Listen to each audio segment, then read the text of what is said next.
ഏവർക്കും, പ്രത്യേകിച്ച് ഞങ്ങളുടെ ഇടവകയുടെ സ്വന്തം അപ്പനായ, ഇടയനായ, സ്നേഹം നിറഞ്ഞ അച്ഛൻ, ഇടവക വൈദികരുടെ മധ്യസ്ഥനായ വിശുദ്ധ ജോൺ മരിയ വിയാനിയുടെ തിരുനാളിന്റെ ആശംസകൾ നേരുന്നു. ആരാണ് വിശുദ്ധ വിയാനി എന്നും എന്താണ് വിശുദ്ധന്റെ ജീവിതമെന്നും നമുക്ക് എല്ലാവർക്കും അറിയാം. എന്നാൽ നാം ഇന്ന് മറന്നു പോകുന്നതും അറിയാതെ പോകുന്നതും പുരോഹിതനെയും പൗരോഹിത്യത്തെയുമാണ്. നിത്യപുരോഹിതനായ ഈശോയുടെ രാജകീയ പൗരോഹിത്യത്തിൽ നമ്മളെല്ലാവരും പങ്കുചേരുമ്പോൾ ക്രിസ്തുവിന്റെ ശുശ്രൂഷ പൗരോഹിത്യത്തിൽ പങ്കുചേരുന്നവരാണ് പുരോഹിതർ. ദൈവത്തിനും മനുഷ്യർക്കുമിടയിൽ മധ്യസ്ഥനായ ക്രിസ്തുവിന്റെ പ്രതിപുരുഷൻ. ഞാൻ നിങ്ങളുടെ ഹൃദയത്തിന് ചേർന്ന ഇടയന്മാരെ നൽകും എന്ന് വാഗ്ദാനം ചെയ്യുന്ന ദൈവം അജഗണങ്ങളായ നമ്മെ നയിക്കുവാൻ, തിരുസഭയിൽ കൂദാശകൾ പരികർമ്മം ചെയ്യുവാൻ, ദൈവജനത്തിനു വേണ്ടി പ്രാർത്ഥനയുടെ കരങ്ങൾ ഉയർത്തുവാൻ പുരോഹിതരെ തെരഞ്ഞെടുക്കുന്നു. ഗോതമ്പപ്പവും മുന്തിരിച്ചാലും ഈശോയുടെ തിരുശരീര രക്തങ്ങളായി മാറ്റുവാൻ ഒരു വൈദികന് മാത്രമേ കഴിയൂ. വിശുദ്ധ ജോൺ മരിയ വിയാനി പറയുന്നു, 20 വർഷം ഒരിടവകയിൽ വൈദികനില്ലാതെ വന്നാൽ ആ ജനങ്ങൾ മൃഗങ്ങളെ ആരാധിച്ചു തുടങ്ങും.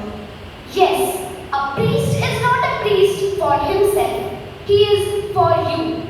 എന്നാൽ ഇന്ന് നാം കരുതുന്നത് പുരോഹിതർ പള്ളിക്കും പള്ളി പ്രവർത്തനങ്ങൾക്കും വേണ്ടി മാത്രമുള്ളവരാണ്.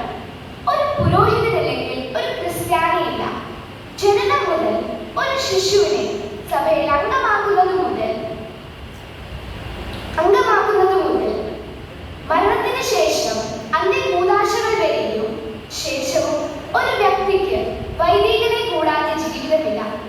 ദൈവം മാനവകുലത്തെ ഉപേക്ഷിച്ചിട്ടില്ല എന്നതിന്റെ ഒരു വലിയ അടയാളമാണ് ഓരോ പുരോഹിതരും. ക്രിസ്തുമസിന്റെയും ഈസ്റ്ററിന്റെയും അപ്പപ്പെരുന്നാളിന്റെയും ആഘോഷങ്ങൾക്കൊടുവിൽ നമ്മളെല്ലാവരും സന്തോഷമായി വീടുകളിലേക്ക് മടങ്ങും. എന്നാൽ ഈ പള്ളിമേടയിൽ വികാരി അച്ഛനും ഈശോയും തനിച്ചാകുന്നു. ദൈവസന്നിധിയിൽ തനിക്ക് ഏൽപ്പിക്കപ്പെട്ട അജഗണങ്ങളുടെ കാവൽക്കാരനായി തന്റെ സ്വന്തമായിട്ടുള്ള ഒരു കുടുംബത്തെ ഉപേക്ഷിച്ച് അനേകം കുടുംബങ്ങളെ സ്വന്തമാക്കാൻ ദൈവത്തോട് യെസ് പറഞ്ഞ നമ്മുടെ അച്ഛന്മാർ. അവരുടെ ശക്തി വിശുദ്ധ കുർബാനയും തിരുവചനവും പിന്നെ നമ്മുടെ പ്രാർത്ഥനയും സപ്പോർട്ടും മാത്രമാണ് എന്ന് നമുക്ക് മറക്കാതിരിക്കാം. അവർ സ്വർഗത്തിൽ നിന്നിറങ്ങി വന്ന മാലാഖമാരൊന്നും അല്ല കേട്ടോ.